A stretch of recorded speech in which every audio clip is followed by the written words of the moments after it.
എടി മറിയാമേ, നീ ഓർക്കൊണ്ടോ നമ്മുടെ ആ പഴയകാല പെരുന്നാളൊക്കെ? അത് മറക്കാൻ പറ്റുമോ? എന്താ അതിന്റെ ഒരു മേളം ഇല്ലേ? പൊടിമീശ മുളയ്ക്കണ കാലം,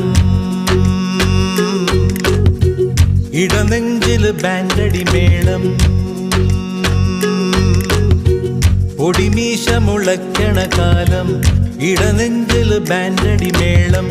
പെരുന്നാളിന് പള്ളിയിലെത്തിയതെന്ത് കൊതിച്ചാണ്.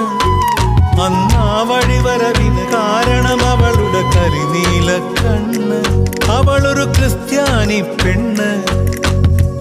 പൊടിമീശ മുളയ്ക്കണ കാലം, ഇടനെഞ്ചില് ബാൻഡടി മേളം.